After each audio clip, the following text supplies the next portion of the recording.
you? Good. How are you? Lovely. Good. I'm so excited. I'm so happy to have you on. Let me tell you, as we were talking earlier and we were texting back and forth, I'm like, girl, can we get this interview or not? Yes, we made it happen. Yeah, and I know you got a lot going on, so I won't hold you too long. But first, just tell folks how you're feeling. Like right now, how are you feeling?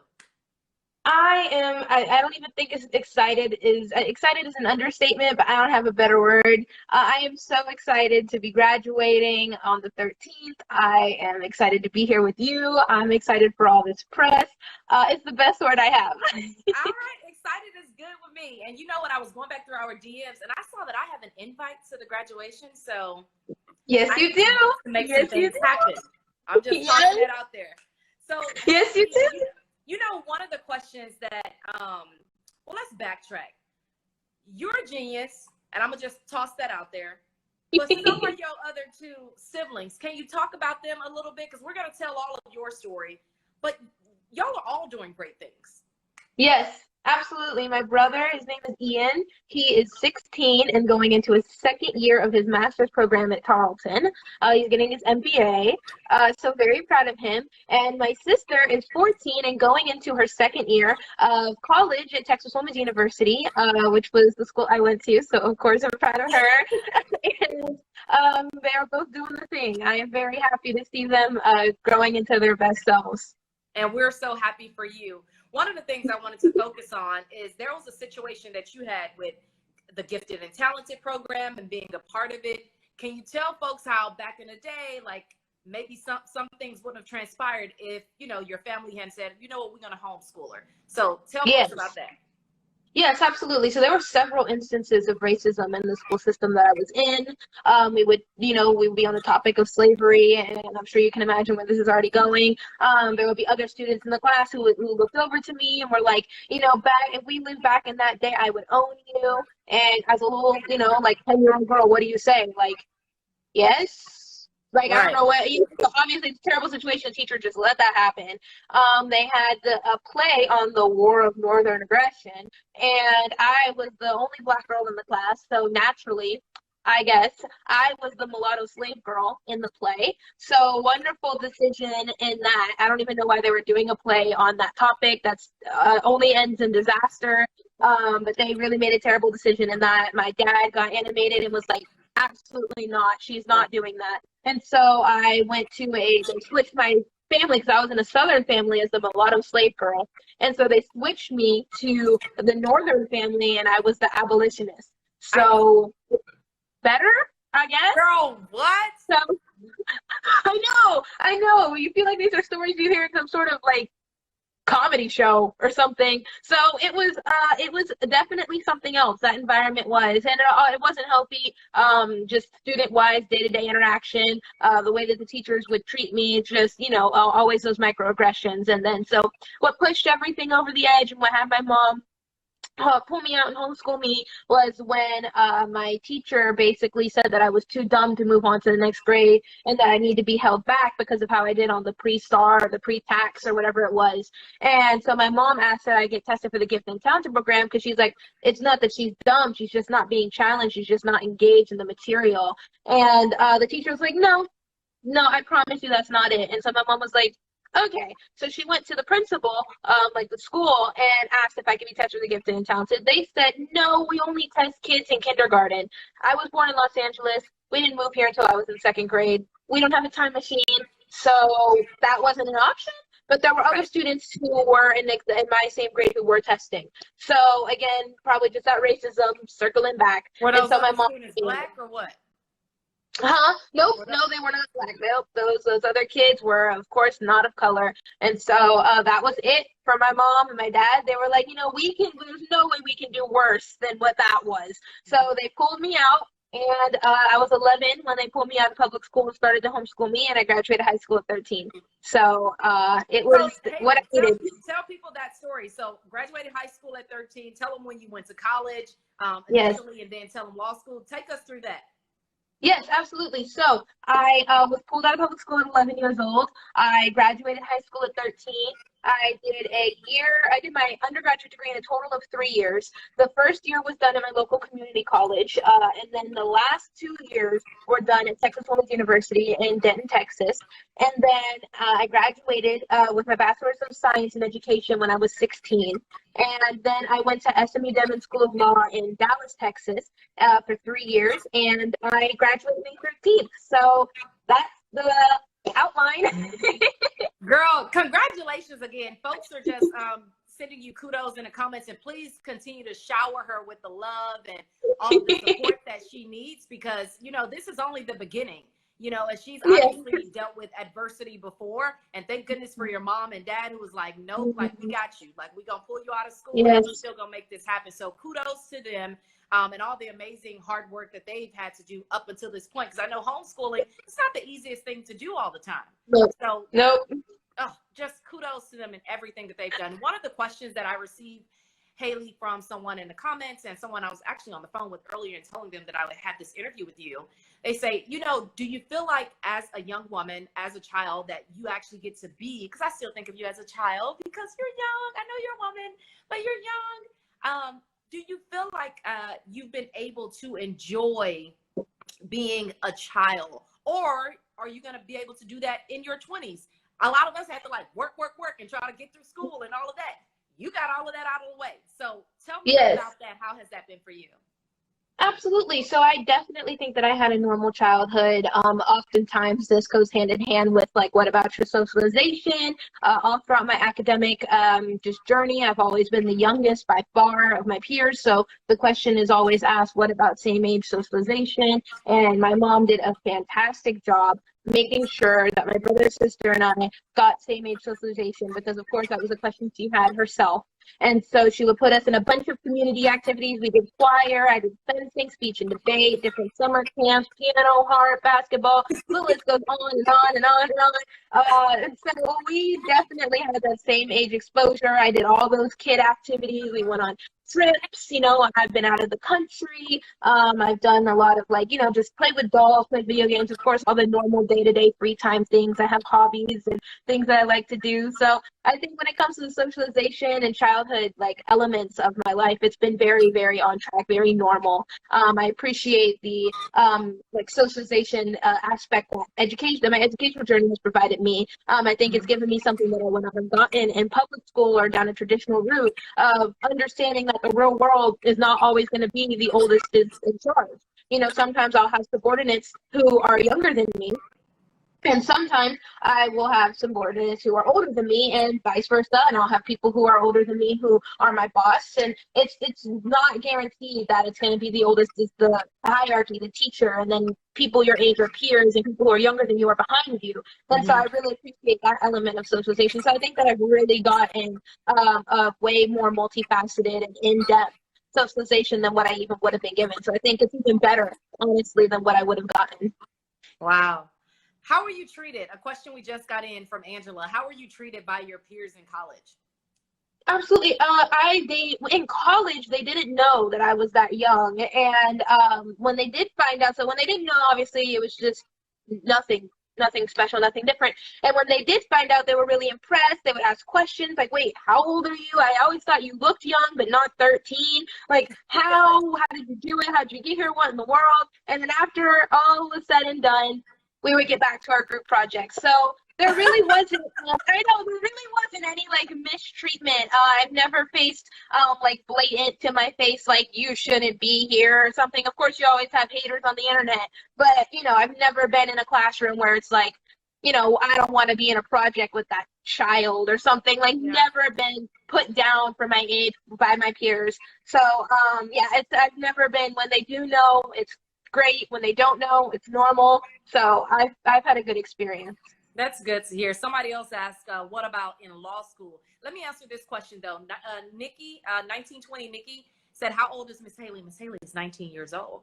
Miss Haley is ready to graduate from SMU law school. Yes. Let me read the stats real quick.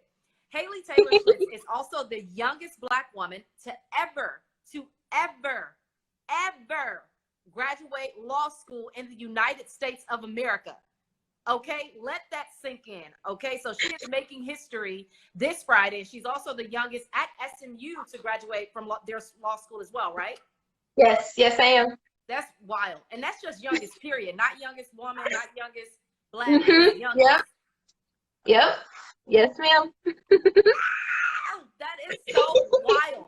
Okay, next question is from Miss Tasha Hill. She says, what about law school? How did they treat you in law school? Yeah, so law school, they knew right off the bat that I was young, like the first day of class. Interestingly, on the first day of orientation, the dean was speaking about how, you guys will be fine, everything will be fine, everything will be great. And she was talking about how diverse the student body is. We have, mothers and fathers, we have, chefs and, athletes and all of that. And they were like, and we also have a wide range of ages from 16 to 46 or something. And the whole room was like, 16? Who's 16? And I was just there like, 16? So they did not, I guess a lot of people did not know at that time, but after that, they must have gone and looked it up because on my first day of classes, I was orientation on the first day of classes, everybody knew and was like, you're the young one. And I'm like, I am. And so it was, again, no mistreatment. I've never had any like mistreatment or hazing or anything from peers. They've always been, like, that's really impressive. That's really awesome. Let's go get to studying. So it has always been a good experience. So very supportive, always. Yes. Someone in here, Yes. and I kind of know the answer to this, but I'm going to let you weigh in, and we maybe alluded to it a little bit earlier. Why did you choose law? That's a great question. So I chose my mother. I'll start a little bit back. My mother is an ER doctor, and so as you can imagine, when I was younger, I wanted to be an ER doctor just like her. She's like somebody I'll always look up to, one of my biggest supporters and role models. I wanted to be an ER doctor just like her. And actually, all the way until a year and a half into my undergrad, I wanted to be a doctor, and I started off as a major in chemistry because I wanted to be a doctor. And so what made me switch my major to education, and then that led me to go to law school, was a lot of self-reflection. After around halfway through my undergraduate degree, my parents and I sat down and thought, what's next after undergrad? Obviously, if you want to go to medical school, you got to start studying for the MCAT around right now. So is that what the plan still is? What does that look like? What difference do you want to make in the world? What do you want your career to be? All those big life, soul-searching questions. And so I, was doing just that, answering those questions. And I was thinking about my own journey, what I've been through. I was fortunate enough to have parents that knew of the opportunity of homeschooling or just different schooling besides public school, and also had the ability to homeschool me. But there are many, many families out there who don't know of these options, or do know but can't do it because of life schedules and just can't. Right. And life. Exactly. Yeah. I mean, it's just sometimes that's not on the table, and that's perfectly reasonable. And I should still be able to be a 19-year-old law graduate and have went to public school. But we all know that if I had gone to public school, I would be in my first year of college right now, maybe my second year if they let me skip a grade. So it's not easy. They make it difficult, and it just really stunts a lot of growth in students from being their best selves, from thriving. And I thought about that. And I thought about, like I said, how fortunate I was and how many students are being overlooked. And I thought, what can I do about that? Because that's something that I really do have a passion for after my own journey. And so I switched my major to education after that. And then I started studying for the LSAT and did well and got into law school, and here I am. And so I like to think of it as like there's many, many ways, but two main ways to impact the educational system. One is from inside the system, being a teacher of color, helping every student that comes through my classroom, being that statistic that makes them go to and graduate from college at higher rates, being that good teacher that helps them thrive. That's in the system, and that's necessary and needed. And then you have outside the system, being an attorney, writing educational laws and policies that allow teachers to use their expertise to be their best selves, to actually teach history, to actually teach math, to be a teacher, and to be the best teacher they can be to help the students. So I have the inside with my undergrad in education, the outside on May 13th, and I will be able to do both. So to answer your question, it was my own journey that drove me to law school.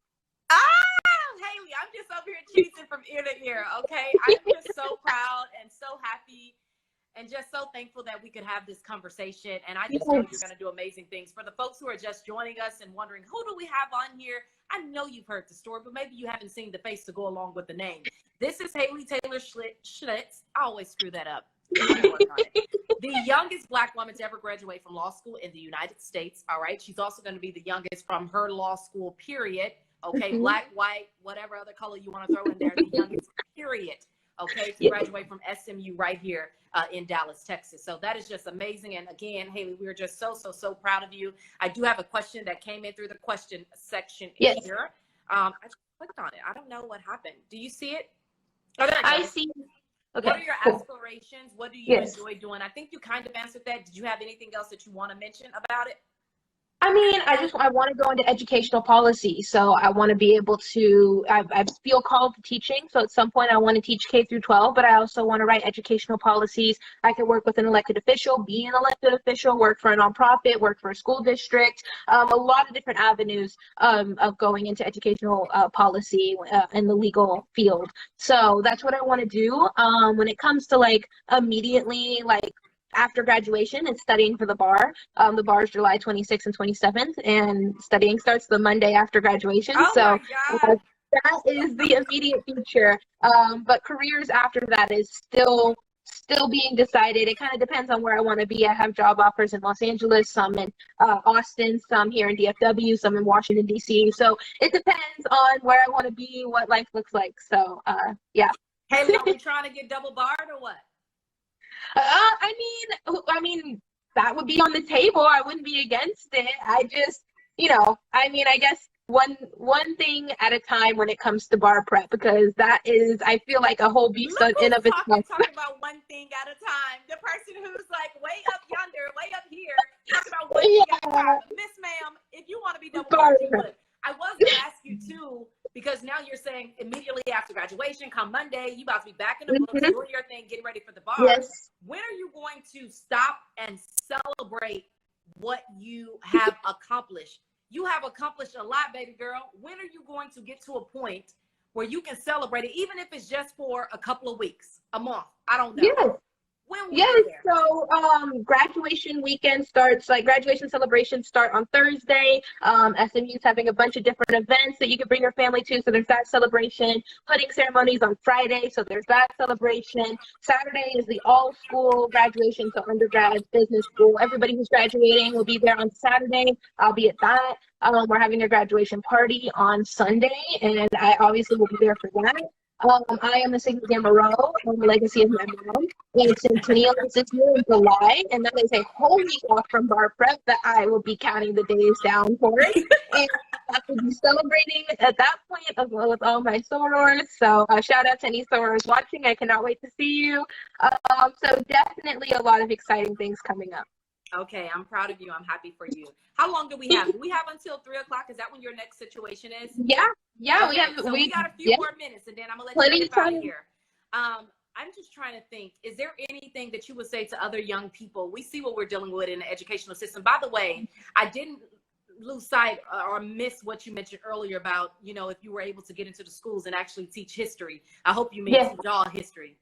Was I following you correctly? Yeah, I mean all history, accurate history, Black history, all of it. Everybody will be learning everything.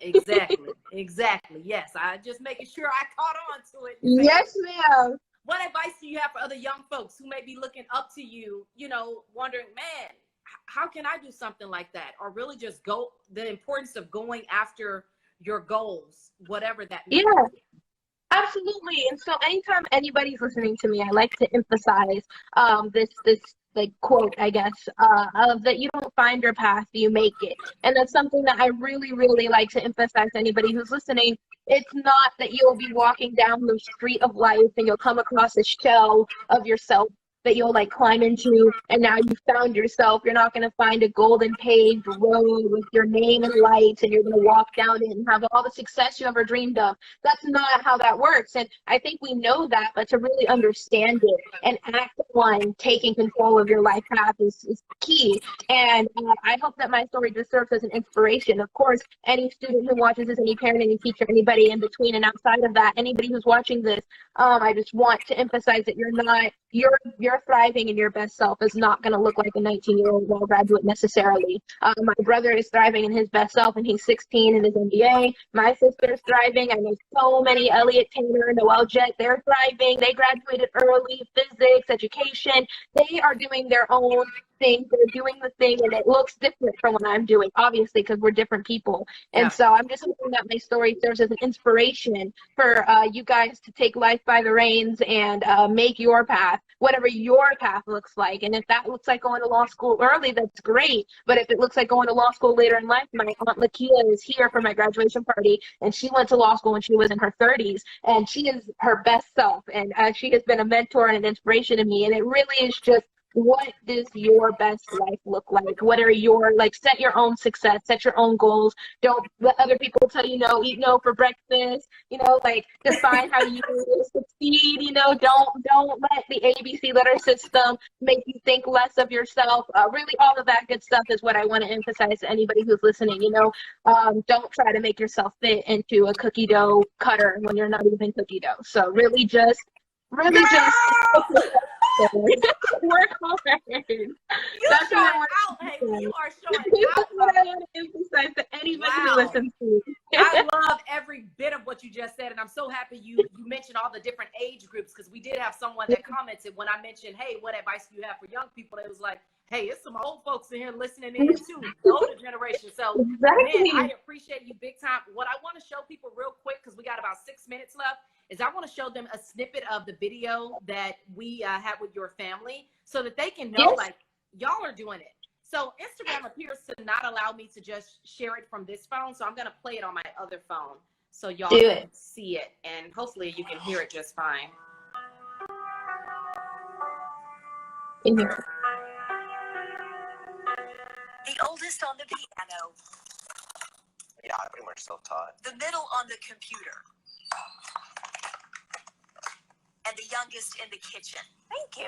I got it for Christmas. In any home with 3 teenage kids, this is probably pretty ordinary, but these 3 teenage kids are extraordinary. I'm always so happy to talk about my siblings. Haley is in her 3rd year of law school at 18.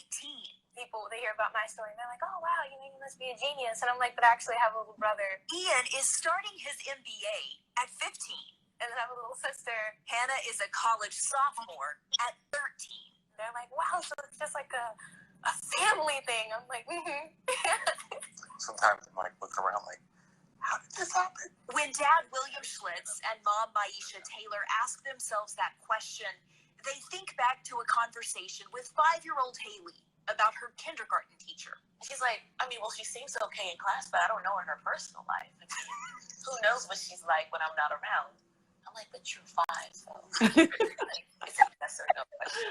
I just wanted to show that little bit so people can get a sense of, like, there's greatness in and all through this family. One last thing that I want to share. I hope you guys caught on to that. Shout out to my colleague, Teresa Woodard, who did that story not too long ago. It's on our website, WFAA.com. If you type in Haley's name and WFAA, you will find that story, and you can hear about her family's entire story. One thing that I just learned today, and you tell me if there's any truth behind this. So this is not a fact. This is just something I heard. Doc McStuffins and your mama? What? Yep. Yeah. Doc McStuffins' mom is named after my mom. Doc McStuffins, the character, the little show, is named after your mom. The little Disney show. Yes, her mom is named after my mom. Y'all are too much. Y'all are too much. Haley, I know you gotta go. I'm so proud of you. I'm so thankful. Text me all of the rest of the events. I won't be here Saturday in town, but whatever I can do leading up to it, I'm here for you, Mama. Just text me and let me know what to do. Okay? Thank you for talking. Congratulations. Good luck with your other interviews today. Thank you. You're so welcome. Bye. All right. Wasn't that amazing? I'm so happy we got to do that interview. I appreciate you guys tapping in. I ran home from the nail shop, baby, because I was like, I am not missing this interview. Okay? I am not. Thank you, Candace. Oh, my God. Mine, too. Oh, Lord. Let me go do something productive, too, Candace, because I got a whole lot of other stuff I need to be doing. But I said, if we can get this interview, we're going to get this interview. And we got it. So thank y'all so much for your incredible support. I feel like y'all support any and everything that I do. So thank you for that. Haley is amazing. And somebody said, TP, make sure you save this interview. And I am, because when Supreme Court Justice was just on my live, baby, I'm going to need to save this, because y'all going to see Haley again, you know, down the line, all right? And I'm going to be able to say, bam, I remember when. I know that's right. And, you know, I'm about to be on my Oprah stuff, so y'all, Haley might be able to say, I remember when. Bam. All right, so anyways, appreciate y'all. Go do something productive. Hell, after hearing Haley, I need to go do something productive too. Bye, y'all.